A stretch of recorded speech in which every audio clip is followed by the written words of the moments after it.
ஸ்ரீமதே ராமானுஜாய நமஹ.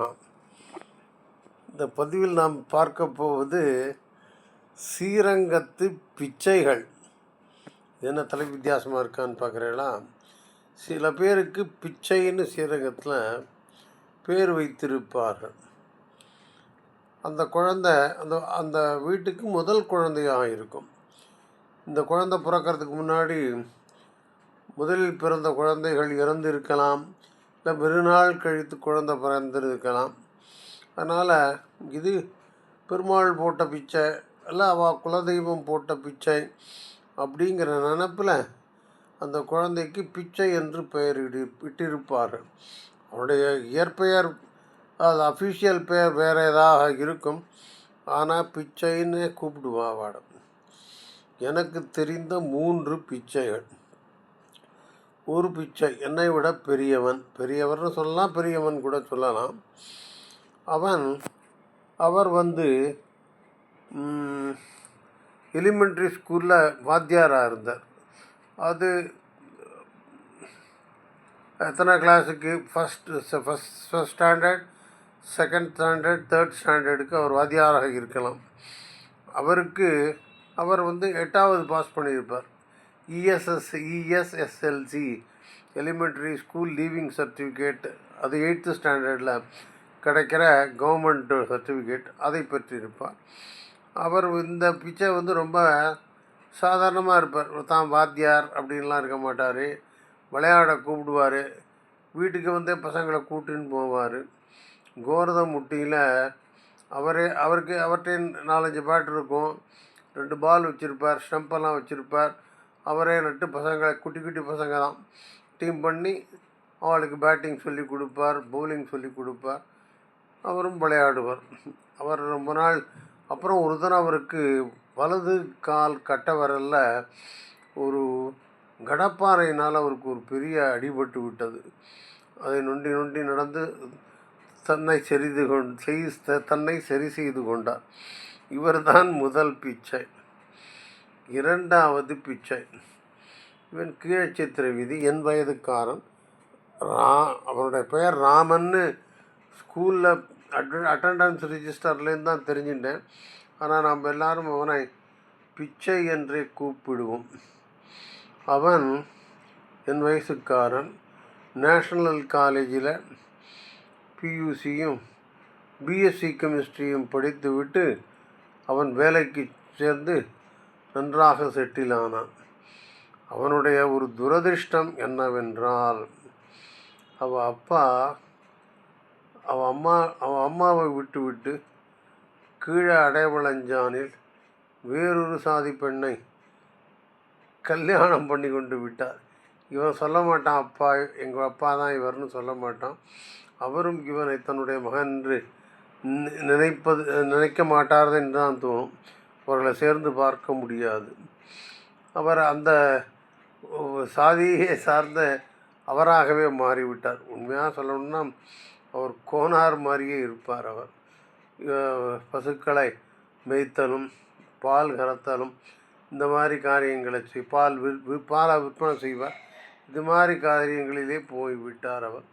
ஆனால் ராமன், பிச்சை என்று நாம் சொல்லுகிற அந்த ராமன் லைஃப்பில் செட்டில் ஆகியிருக்கிறான்.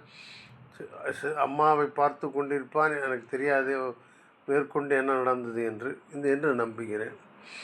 அடுத்த பிச்சை, இவனுடைய பெயர் ஸ்ரீனிவாசன். ஸ்ரீனிவாசன் தான் அவனுடைய அஃபிஷியல் நேம். ஆனால் நாங்கள் எல்லாம் பிச்சை என்று தான் அழைப்போம். அவன் கிராஜுவேஷன் பிகாமோ என்னமோ படித்ததா எனக்கு ஐடியா. அவன் என்ன பண்ணான், 1967 ஸ்பெசிஃபிக்காக சொல்லணும், தன்னுடைய English type writing lower grade higher grade pass பண்ணிவிட்டு அப்பாவிடம் ஷார்ட்ஹேண்டுக்கு சேர்ந்தான். அப்பா தனியாக வீட்டில் ஒரு இன்ஸ்டியூட் நடத்தி கொண்டிருந்தார். 4 டைப் ரைட்டிங் மிஷின் இருக்கும். அதில் ஒன்று தமிழ் டைப்ரைட்டரும் உண்டு. அதுக்கப்புறம் ஷார்ட்ஹேண்ட் சொல்லி கொடுப்பார். English shorthand, Pitman shorthand. இங்கே இப்போ ஒன்று சொல்லணும். நான் 1962ஆம் வருஷம் நான் வந்து இங்கேருந்து 8th ஸ்டாண்டர்டில் படித்து கொண்டிருந்தேன். அப்போது நான் வந்து மத்தியான வேளையில் சாப்பிட்டுட்டு கொஞ்சம் டைம் இருக்கும், ஒரு 3/4 மணி நேரம் டைம் குறைஞ்சது. அப்பா வந்து அங்கே தன்னுடைய ஆஃபீஸ் ரூம்னால் அது ஒரு டைப்ரைட்டிங் ஹால் மாதிரி இருக்கும், அதில் உட்காண்டிருப்பார். ஸோ அவருக்கு டேபிள் இருக்கும். நான் அவர்கிட்ட சொன்னேன், எனக்கு ஷார்ட் ஹேண்ட் சொல்லி கொடுப்பான். சொல்லித்தரேன்னு சொல்லிவிட்டு ஆரம்பித்தார் அப்பா. எல்லாம் தெரிஞ்சு கான்சனன்ஸு அப்படிலாம் தெரிஞ்ச வவல்ஸு, பொசிஷன் இதெல்லாம் பேசிக்ஸ் இதில் ஷார்ட் ஹேண்டில். நான் 25வது சாப்டர், அதில் வந்து 144 சாப்டரை படிச்சுட்டா நீங்கள் உனக்கு ஷார்ட் ஹேண்ட் எனக்கு ஷார்ட் ஹேண்ட் எழுத வரும், இங்கிலீஷ் ஷார்ட் ஹேண்ட் உன்னால் முடியும் அப்படிங்கிற மாதிரி எல்லா விதமான வார்த்தைகளையும் எல்லா விதமான என்ன சொல்கிறது எல்லா சப்தங்களுக்குமான நீங்கள் ஷேப்பு போடலாம், ஷார்ட் ஹேண்ட் ஸ்ட்ரோக்ஸு போடலான்னு சொல்லுவாங்க. அது மாதிரி 25வது சாப்டர் முடிச்சுவிட்டேன். அது 62. பிச்சை வந்து சேர்ந்த போது நான் வந்து பிஎஸ்சி ஃபைனல் இயரில் படித்து கொண்டிருந்தேன். அப்பா எனக்கு ஷார்ட் ஹேண்ட் சொல்லி கொடுன்னேன். அப்பா 25 சாப்டர்லையும் எனக்கு தெரியும், வேணா டெஸ்ட் பண்ணி பாருன்னார். அப்பா டெஸ்ட் பண்ணி பார்த்தார். அடப்பையா ஞாபகம் வச்சுட்டுருக்கே, எல்லாம் ஸ்ட்ரோக்கெல்லாம் சரியாக போட்டிருக்கேன்னார். அதுலேருந்து தொடர்ந்து நான் தினமும் ஒரு சாப்டர். அப்பா அப்படி சொல்லிக் கொடுக்க மாட்டேன் மற்ற ஸ்டூடெண்ட்ஸுக்கு. நான் டெஸ்ட்டு வைங்கோ, எக்ஸாம் பண்ணி பாருங்க, என்ன நான் அதில் தேறி விட்டேன் என்று நினைத்தால் அடுத்த சாப்டருக்கு போகலாம் நீங்கோ அப்படின்னு சொல்லி நானும் 144 சாப்டரையும் முடித்து விட்டேன். இந்த பிச்சை என்கிற சீனிவாசனம் முடித்து விட்டான். 1968 நான் வந்து பிஎஸ்சி ஃபைனல் எக்ஸாம்ஸ் எல்லாம் முடிஞ்ச அப்புறம்தான் அந்த ஷார்ட் ஹேண்ட் எக்ஸாம் வந்தது. அதில் நாங்கள் 2 பேரும் போயிடும், ஆனால் 2 பேரும் ஃபெயில் ஆகிட்டோம். அதுதான் விஷயம்.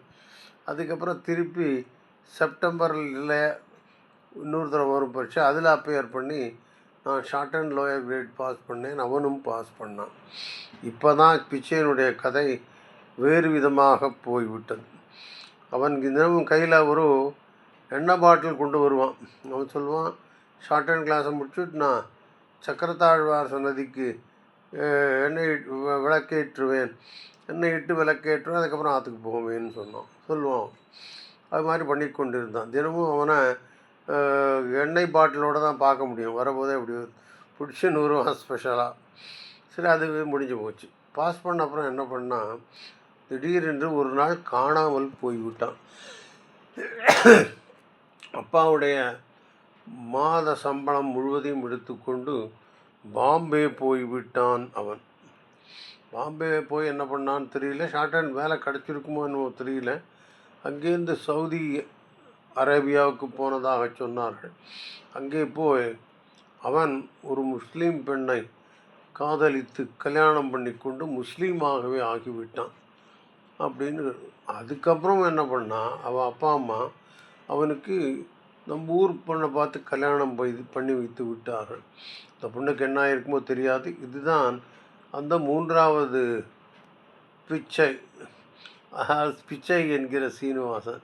இவர்களெல்லாம் எனக்கு தெரிந்த ஸ்ரீரங்கத்து பிச்சைகள். அவர்களோடு நான் பழகுவதற்கான வாய்ப்புகள் இருந்தது. இதை பகிர்ந்து கொள்கிறேன். இது வெறும் என்னுடைய தனிப்பட்ட வாழ்வின் அனுபவம்தான். முடித்துக்கொள்கிறேன். ஸ்ரீமதே ராமானுஜாய நமஹா.